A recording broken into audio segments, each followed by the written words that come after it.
राधे राधे।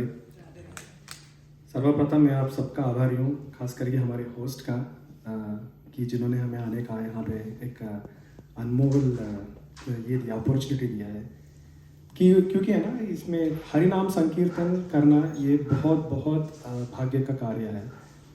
हमारे भारतीय सनातन धर्म के हिसाब से कहा जाता है कि यहाँ पे 84 लाख जीव जंतुओं का निवास है इस पृथ्वी पे, जिसमें से सिर्फ एक है मनुष्य जन्म।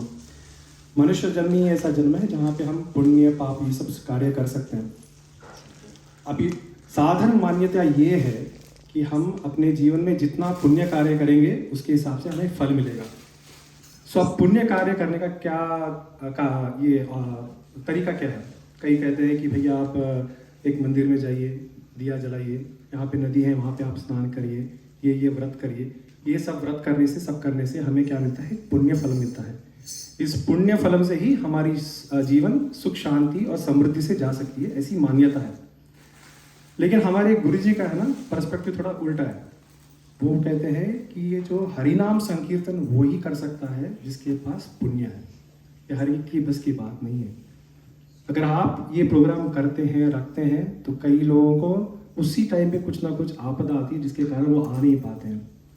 और ऐसी लोगों को जिनको ये अपॉर्चुनिटी मिलती है वो अपने आप को बहुत भाग्यशाली समझना चाहिए। कहा जाता है कि हमारे जो भारत है यहाँ पे हर प्रांत का एक स्पेशलिटी होता है। जहाँ पे आम अच्छे मिलते हैं, कई जगह चावल बढ़िया बनता है, गेहूँ बनता है। सो भारत की स्पेशलिटी क्या है कि वो ऐसी जगह है जहाँ पे महात्मा आते हैं। आप जाइए नॉर्थ ईस्ट वेस्ट साउथ कहीं भी जाइए, साधुओं की साधु मिलेंगे। ऐसा कोई काल ही नहीं मिलेगा जहाँ पे कोई बोल सके कि भैया ऐसा टाइम था जहाँ पे कोई एक साधु ही नहीं आया। ऐसा हो ही नहीं सकता। कई साधु आए और कईयों की तो स्पेशलिटी ही है। जैसे हमारे इसमें है, महाराष्ट्र से आए हमारे नामदेव। जो नामदेव है, संत नामदेव है, जो बड़े भोले से 2 साल के मासूम से बच्चे थे। जब उनके माता पिता ने कहा कि ये जाके प्रसाद जाके भगवान को खिला के आओ, उन्होंने सच में वहाँ पे मूर्ति नहीं देखा, भगवान देखे और हट लेके बैठ गए कि जब तक भगवान नहीं आके खाएंगे हम यहाँ से उठेंगे नहीं। भगवान प्रत्यक्ष होने कोई ऑप्शन ही नहीं था उनके पास। सामने आए भगवान और उनके हाथ से खा के गए। ऐसे है हमारे संत नामदेव। जहाँ जहाँ वो चाहते थे बस वहाँ पे बस हरिनाम संकीर्तन लेके जाते थे। लोगों की होड़ लगी रहती थी कि भैया यहाँ पे नामदेव महाराज जाने वाले हैं, यहाँ पे हरिनाम संकीर्तन। ऐसा कोई अपॉर्चुनिटी मिलता है जहाँ पे हमें ये हरिनाम संकीर्तन का ऑप्शन मिले तो कोई छोड़ेगा नहीं। तो ऐसी लोगों की होड़ लगी पड़ी थी। अब उन्हीं के एक मोहल्ले में एक पेद ब्राह्मण था जिनके पास कोई पैसा नहीं था, 2 वक्त की मुश्किल से रोटी भी नहीं बनती थी, लेकिन उनमें थी सिंसियरिटी। जहाँ जहाँ हमारे नामदेव जाते थे वहाँ ये चले जाते थे।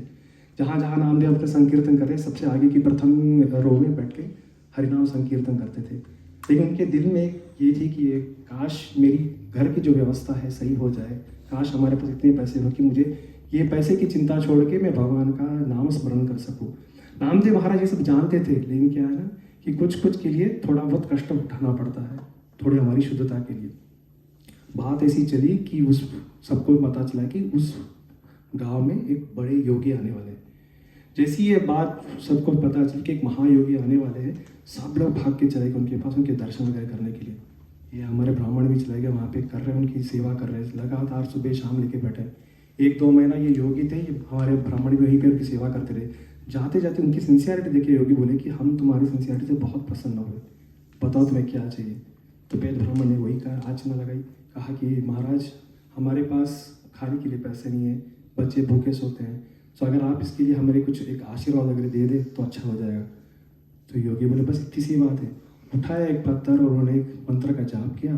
15 मिनट के बाद वो पत्थर दिया, बोला कि इसे साधारण पत्थर ना समझो, ये पत्थर वो है जिसमें आप कोई भी लोहा लगा तो वो सोने में बदल जाएगा।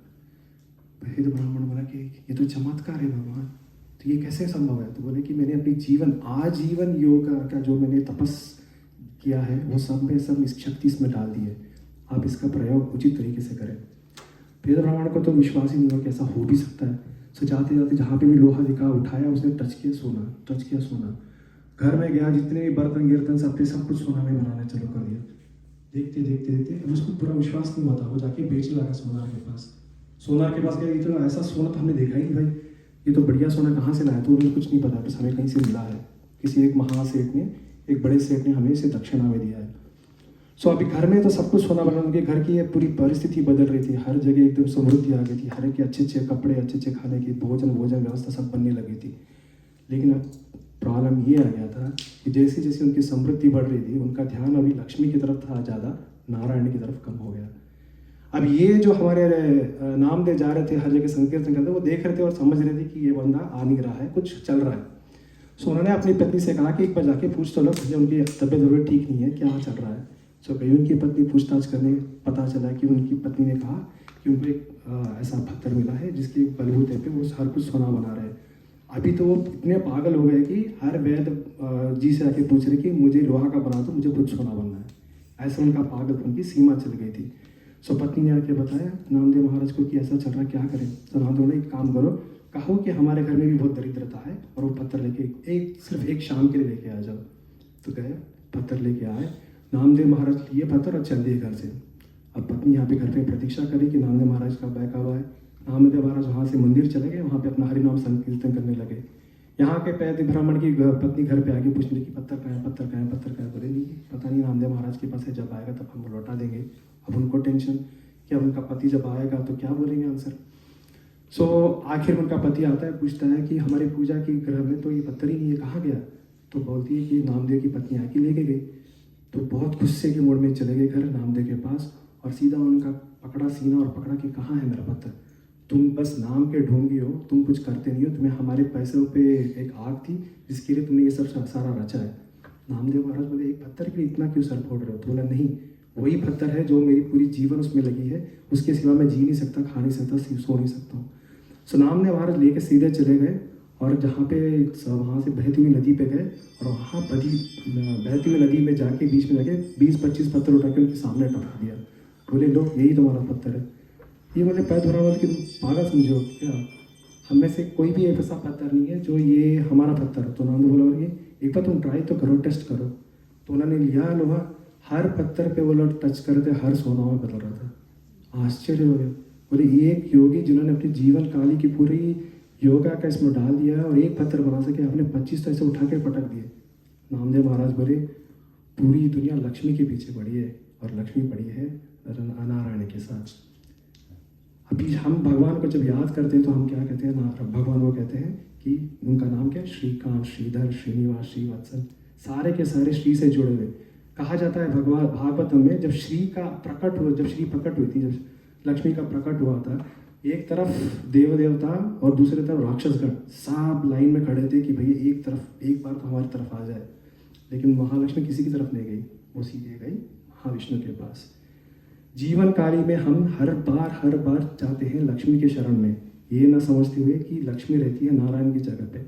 अब हम नारायण को कैसे प्राप्त कर सके, नारायण को प्राप्त करने का सिर्फ एक ही मार्ग है, हरिनाम संकीर्तन।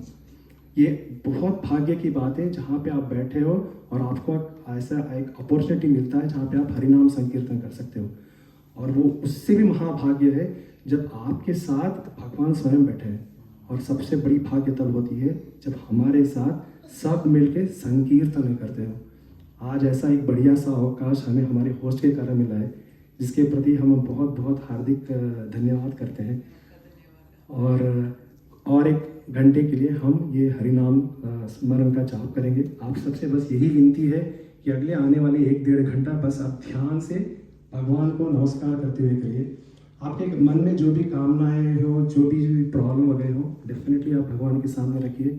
देखिए इसका परिष्कार आप ही क्यों होगा, ये आपके और भगवान के बीच की बात है, तो वही देख लेंगे। तो अगले 1-1.5 घंटे के लिए हम ये महामंत्र का जाप कंटिन्यू करेंगे। राधे राधे।